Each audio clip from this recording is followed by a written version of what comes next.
كلكم بتسألوني في التعليقات يا مروة عايزين نوع جبنة تكون المطة بتاعته كويسة. أظن بقى مفيش نوع جبنة المطة بتاعته أحسن من اللي انتوا شايفينها دي. شايفين ما شاء الله الجبنة عاملة ازاي؟ أنا مش عارفة أرفع إيدي لحد فين بعد كده. يلا بقى يا ست مروة قوليلنا ازاي هنجيب فلوس كتير من البيت، وازاي كمان هناخد إجازة من المطبخ أسبوع. كل اللي هتعمليه انك هتكلمي شركة موتزاريلا فريش. شركة موتزاريلا فريش عاملة مبادرة حلوة جدا جدا لكل ستات البيوت. ايه هي بقى المبادرة دي؟ المبادرة دي انك هتشتغلي موزع معتمد لكل منتجات موتزاريلا فريش. وطبعا بقى شركة موتزاريلا فريش ما عندهمش جبن بس، دول عندهم كل حاجة. بجد هتنبهري النهاردة بكل الحاجات اللي عندهم. وطبعا بقى زي ما بوريكم في الاول كده الاساسي بتاعهم هو الجبن. هتلاقي عندهم بقى كل انواع الجبنه اللي تتخيليها، الجبنه الموتزاريلا والشيدر القطع والمبشوره، هتلاقي عندهم الجبنه الكريمي والجبنه الرومي والاكسترا والحريف، كل انواع الجبن موجوده عندهم. وعايزه اقولك من احلى واجود انواع الجبن. ده غير طبعا بقى ان هم عندهم كل انواع مصنعات اللحوم. ستريبس الحريف يا جماعه عندهم في حته تانية خالص. عايزه ستريبس هتلاقي، عايزه برجر هتلاقي، عايزه سوسيس هتلاقي، عايزه نقانق هتلاقي، لحمه موجود، فراخ موجود، لانشون فراخ موجود، لانشون لحمه موجود. كل حاجه موجوده عندهم كده وبس.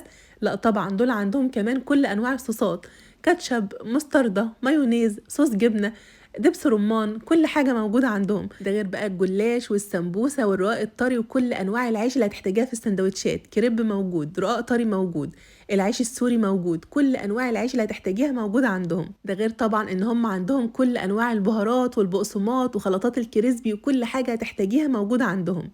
كل اللي انت هتعمليه انك هتكلمي شركه موتزاريلا فريش وتطلبي منهم اوردر. وشوفي بقى من كل المنتجات اللي انت شفتيها معايا دي انت عايزه تشتغلي في ايه. عايزه تشتغلي معاهم في الجبن؟ اطلبي اوردر جبن كبير.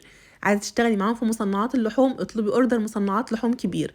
وكل اللي هتعمليه انك هتعملي جروب، هتدخلي بقى فيه صحابك وجيرانك وقرايبك ومعارفك، وهتوزعي فيه تبع موتزاريلا فريش. وطبعا بقى الاوردر اللي انت هتطلبيه ده هيكون بسعر الجمله، لانك هتشتغلي موزع معتمد تبع الشركه بتاعتهم. يبقى احنا كده عملنا ايه؟ عملنا مشروع وهنكسب من البيت من غير ما نخرج من البيت، من غير ما نعمل مجهود. طب قولنا بقى يا ست مروه هنرتاح من المطبخ والطبيخ ازاي؟ احنا كده عرفنا هنكسب ازاي وهنعمل المشروع بتاعنا ازاي. هنرتاح من المطبخ والطبيخ طبعا لما نطلب منتجات موتزاريلا فريش.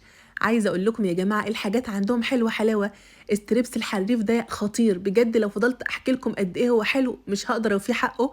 بجد زي بتاع البيت بالظبط واحلى كمان. يوم بقى هنطلع كيس ستريبس ونحمره ونعمل جنبه شويه مكرونه وطبق سلطه، وكده خلاص الغدا جاهز. هنيجي لليوم التاني هنطلع برضو كيس برجر كده وجنبه شويه بطاطس محمره وشويه كاتشب كده وشويه عيش، وهنعمل سندوتشات، وكده خلاص الغدا بتاعنا بقى جاهز. هنيجي لليوم التالت هنطلع بقى طبق سوسيس كده ونقطعه قطع صغيره مع شويه بصل وفلفل وطماطم وشويه جبن، وبرضو نعمل سندوتشات او جنبه شويه مكرونه، وبرضو كده خلاص الغدا جاهز. المهم يا جماعه منتجات موتزاريلا فريش هتريحنا من الطبيخ اسبوع على الاقل. شايفين بقى ما شاء الله الجبنه عامله ازاي، البشره بتاعتها عامله ازاي.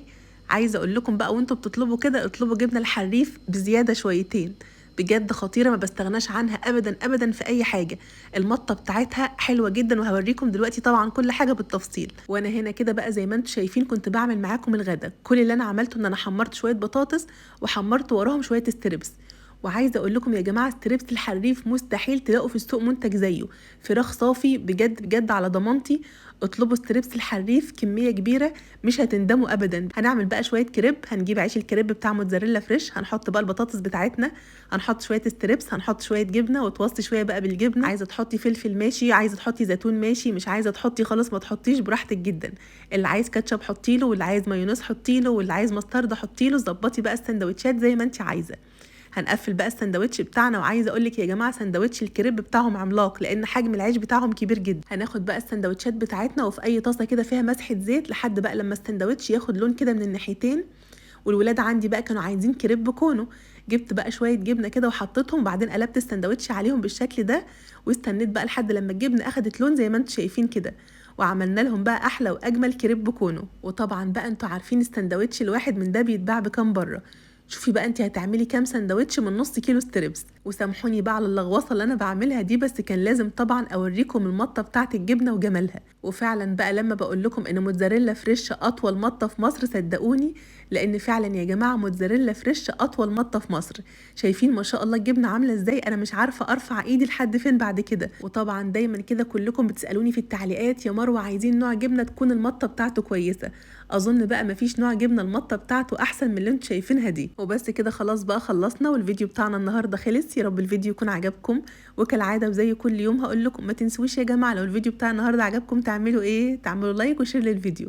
وبألف هنا مقدما، واشوفكم على خير بقى في الفيديو اللي جاي. مع السلامه.